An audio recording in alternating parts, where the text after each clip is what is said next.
जय श्री राधे। पूज्य श्री सद्गुरुदेव भगवान के चरणों में प्रणाम। आइए आज हम पूज्य श्री भाई जी के जीवन का एक अद्भुत प्रसंग सुनते हैं।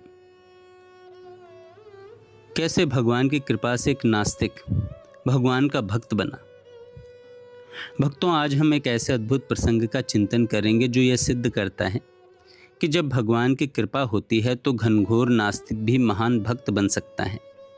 हम सभी जानते हैं कि सच्चे संत और भगवान के निकट रहने वाले महापुरुष पारस के समान होते हैं। जैसे पारस के स्पर्श से लोहा सोना बन जाता है, वैसे ही उनकी संगति से साधारण व्यक्ति भी दिव्य बन जाता है। ऐसा ही अद्भुत जीवन था पूज्य श्री हनुमान प्रसाद पोद्दार जी का, जिनकी कृपा से न जाने कितने लोगों का जीवन बदल गया। आज की कथा, आज का ये प्रसंग इंदौर निवासी देवचंद्र जी का है, जो पहले एक घनघोर नास्तिक थे। देवचंद्र जी भगवान को नहीं मानते थे। वे भक्तों का उपहास उड़ाते थे, साधु संतों का अनादर करते थे और अपने आप को बहुत बड़ा तर्कशील विद्वान समझते थे। उनका स्वभाव इतना कठोर था कि वे अक्सर भगवत भक्तों को कड़वी बातें कहकर दुखी करते थे। कई बार तो भक्त उनकी बातों से आहत होकर रो पड़ते थे और भगवान से प्रार्थना करते थे, हे प्रभु, इस व्यक्ति की बुद्धि ठीक कर दीजिए। भक्तों, भगवान अपने भक्तों की प्रार्थना कभी व्यर्थ नहीं जाने देते। एक दिन ऐसी ही घटना हुई। देवचंद्र जी अपने मित्रों के साथ घूमकर लौट रहे थे। बातचीत के दौरान भगवान की चर्चा छिड़ गई। हमेशा की तरह उन्होंने विरोध शुरू कर दिया और ऐसी कठोर बातें कहीं कि उनके भावुक मित्र रो पड़े और उन्हें छोड़कर चले गए। लेकिन इस बार कुछ अलग हुआ। उनके मित्रों का रोना उनके हृदय को छू गया। पहली बार उनके भीतर पश्चाताप जागा। मैंने अपने मित्रों को दुखी कर दिया। वे घर आए, कुछ खाया नहीं और दुखी होकर सो गए। और यहीं से उनके जीवन का परिवर्तन प्रारंभ हुआ। निद्रा में उन्हें एक अद्भुत प्रकाश दिखाई दिया। उस प्रकाश में एक दिव्य पुरुष प्रकट हुए और एक पुस्तक रखकर अदृश्य हो गए। वह पुस्तक थी तुलसी दल, जो गीता प्रेस से प्रकाशित है। पुस्तक अपने आप खुली और उसमें भगवान का एक चित्र प्रकट हुआ।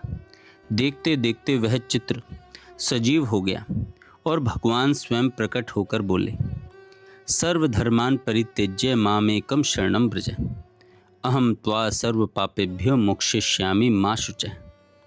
भक्तों, यह श्रीमद् भगवद गीता का महान श्लोक है, भगवान का सीधा संदेश। देवचंद्र जी यह देखकर स्तब्ध रह गए। सुबह उठते ही वे उस अनुभव को समझ नहीं पाए और तुरंत अपने एक मित्र के बड़े भाई के पास गए, जो धार्मिक प्रवृत्ति के थे।